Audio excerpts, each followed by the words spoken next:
दोस्तों, कैसे हो? आज अपन राजस्थान के भूगोल के अंतर्गत राजस्थान का भौतिक विभाजन के बारे में पढ़ेंगे। राजस्थान का विभाजन कितने भागों में किया गया है और उनकी क्या क्या विशेषताएं हैं, इनके बारे में अपन अध्ययन करेंगे।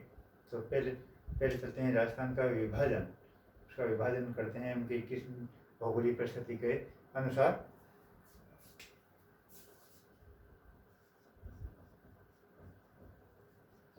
राजस्थान का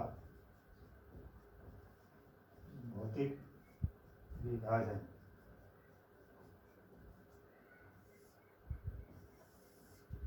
अब भौतिक विभाजन के आधार पर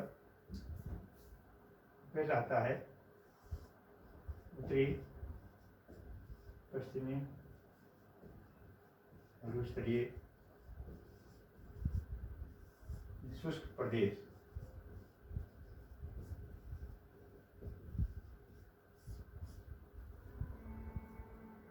दूसरा आता है अरावली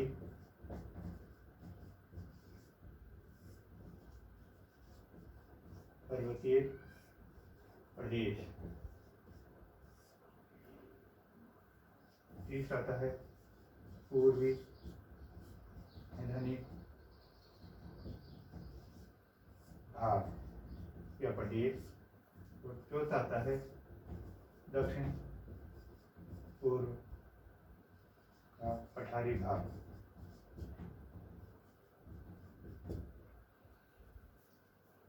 अब इनका विभाजन किया गया कि उत्तर पश्चिम मरुस्थल शुष्क प्रदेश, दूसरा अरावली पर्वतीय क्षेत्र, तीसरा पूर्वी मैदानी भाग, चौथा है दक्षिण पूर्व का पठारी भाग। इससे पहले अपन एक राजस्थान के भूगोल में आता है 33 सागर का जिक्र आता है। तो 33 सागर क्या है, और भूगोल में अंगारा लैंड एंड गोंडवाना लैंड उनका भी जिक्र आता है कि ये भू चट्टानें थी, तो उनकी क्या विशेषताएं थी। इनको विश्व को दो चट्टानों के अंतर्गत बांटा गया था, अंगारा लैंड और गोंडवाना लैंड। तो अब आते हैं अपन इसके बारे में अध्ययन करते हैं 33 सागर।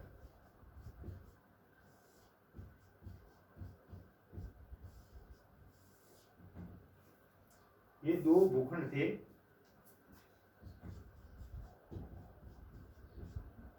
अंगारा लैंड वे गोंडवाना लैंड। जो इनके बीच का क्षेत्र था वो 33 सागर कहलाता था। और जो राजस्थान के उत्तर पश्चिमी मरुस्थलीय प्रदेश, ये भी 33 सागर का था।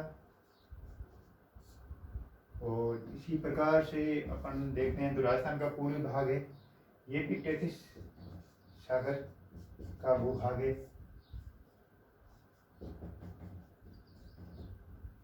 और अरावली पर्वतीय क्षेत्र और दक्षिण पूर्वी पठारी भाग है, ये गोंडवाना लैंड का क्षेत्र है।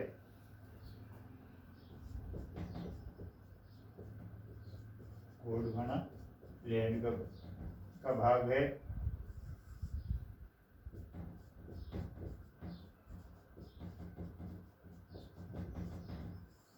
लैंड का भूभाग है। तो अब ये समय के साथ जलवायु परिवर्तन के कारण ये जो 33 सागर था ये सूख गया, और ये भू परिवर्तन के तहत इसका ये भाग ये मरुस्थल में तब्दील हो गया। तो इसके बारे में अपन हम विस्तृत अध्ययन करेंगे कि पहला भाग है वो राजस्थान का उत्तर पश्चिमी मरुस्थलीय प्रदेश है। इसके बारे में अपन विस्तार से अध्ययन करेंगे।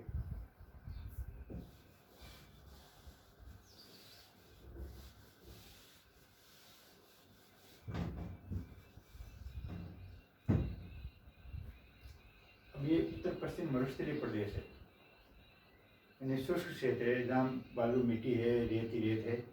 तो कहते हैं कि जो अफ्रीका का ग्रेट पेलियो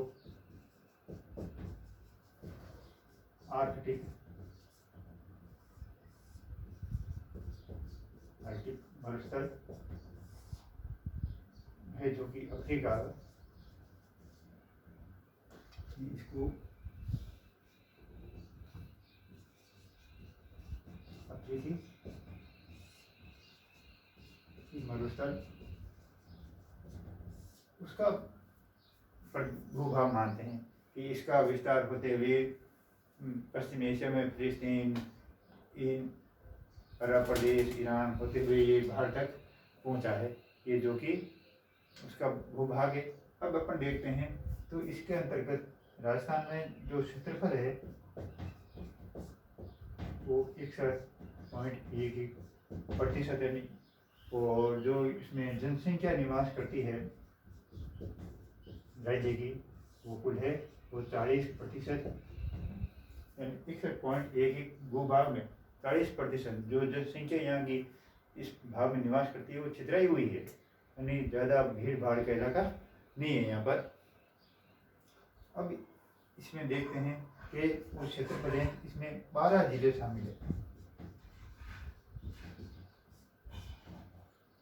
तो सबसे पहले लेते हैं 4 जो अंतर्राष्ट्रीय सीमा पर स्थित है, श्री गंगानगर,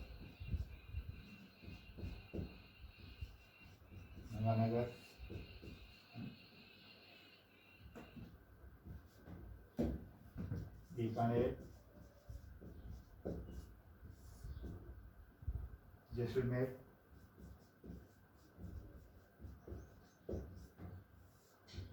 बाड़मेर।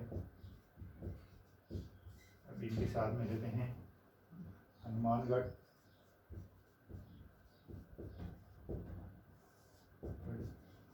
चूरू, सीकर,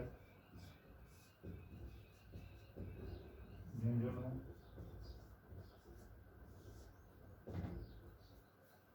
नागौर,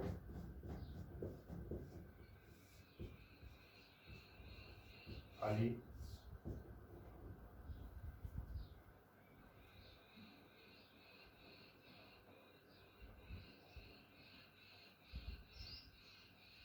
जालौर और सिरोही। ये 12 जिले हैं जो कि इन जिलों के में ये रेगिस्तान फैला हुआ है। अब अपन इसमें देखते हैं तो ये जनसंख्या निवास करती है, तो अब इसका जो ढलान है इस प्रदेश का, मरुस्थलीय प्रदेश का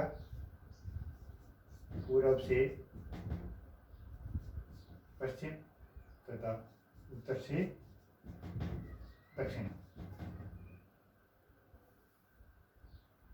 अब इसकी जो लंबाई चौड़ाई है वो लंबाई है 600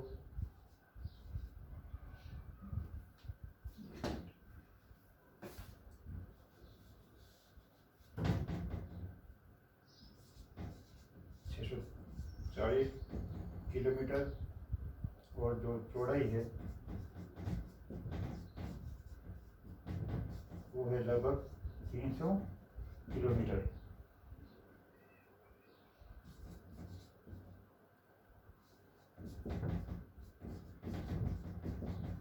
दक्षिण पूर्व ये है पूर्व से पश्चिम, यानी ये लंबाई है जो कि उत्तर पूर्व से दक्षिण पूर्व का है वो 640 किलोमीटर है, और जो चौड़ाई है पूर्व से पश्चिम वो 300 किलोमीटर में क्षेत्र में फैला हुआ है।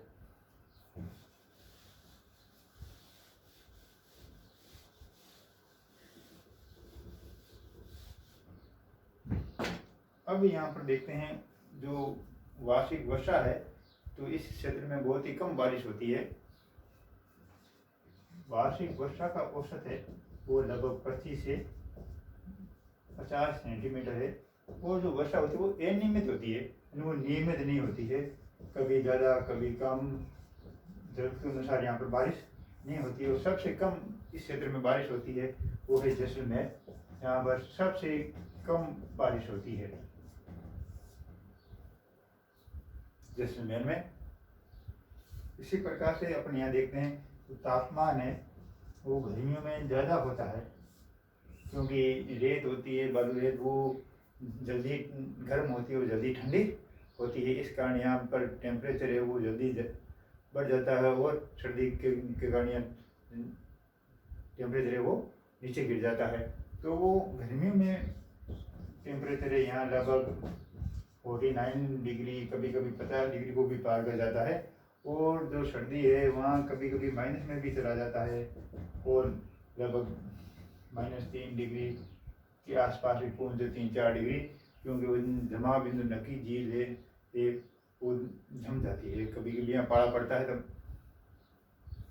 अब एक यहाँ एक नवीनतम एक रिपोर्ट आई है यहाँ के क्षेत्रफल के संबंध में, इसरो ने जारी की है।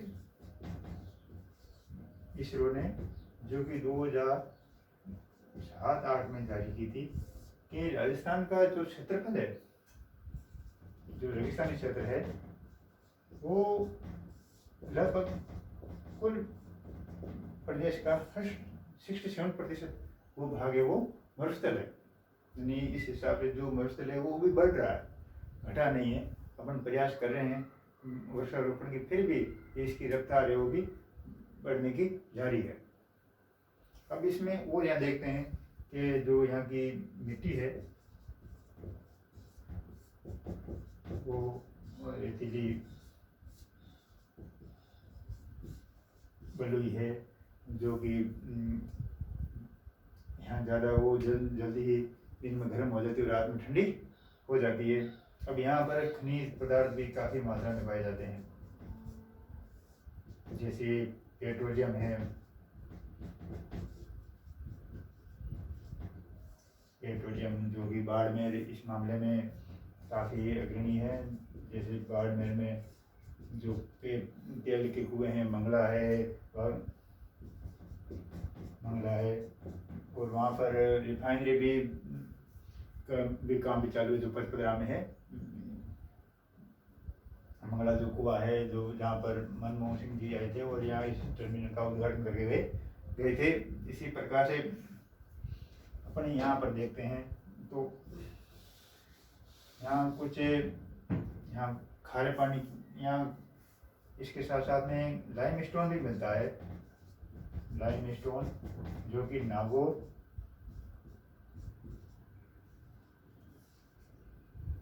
और जैसलमेर, तो इन दोनों जिलों में यहाँ लाइम स्टोन की जो क्वालिटी है वो A ग्रेड की है, A+ की। सबसे बेस्ट क्वालिटी का जो लाइम स्टोन मिलता है वो नागौर और जैसलमेर में मिलता है। इसी प्रकार से नागौर और बीकानेर में पोटास का भी भंडार मिले हैं। Potash, Nagaur Bikaner basin.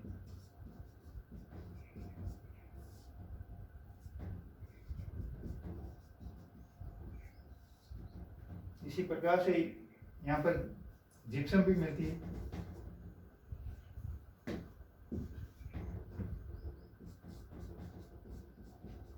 Gypsum Nagaur और बीकानेर ये मुख्यतः हैं।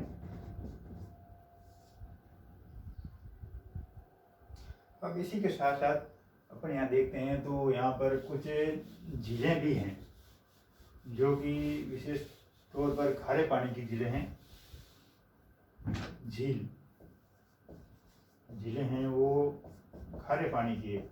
खारे पानी की क्यों है? वो जो तैतीस सागर के अवशेष हैं उसके अवशेष हैं, जिसके कारण तैतीस सागर के कारण जो यहाँ की झीलें हैं वो खारे पानी की है, जिसमें सबसे है पचपदरा,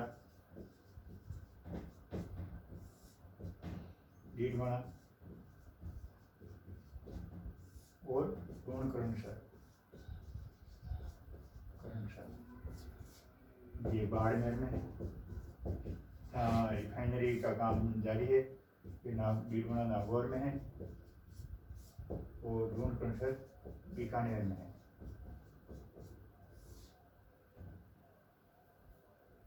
तो अपन इस प्रकार से देखते हैं कि जो राजस्थान का भूभाग है, जो उत्तर पश्चिम का मरुस्थलीय प्रदेश है, तो यहाँ अपन इसके बारे में इसके बाद में आज महत्वपूर्ण बातें पढ़ी हैं। इसमें आगे और काफ़ी शब्दावलियाँ हैं जो यहाँ की, जो इसका भी विभाजन 2 भागों में किया गया है आगे। तो आगे इसके पार्ट में आगे इसके भागों का और वर्णन पढ़ेंगे।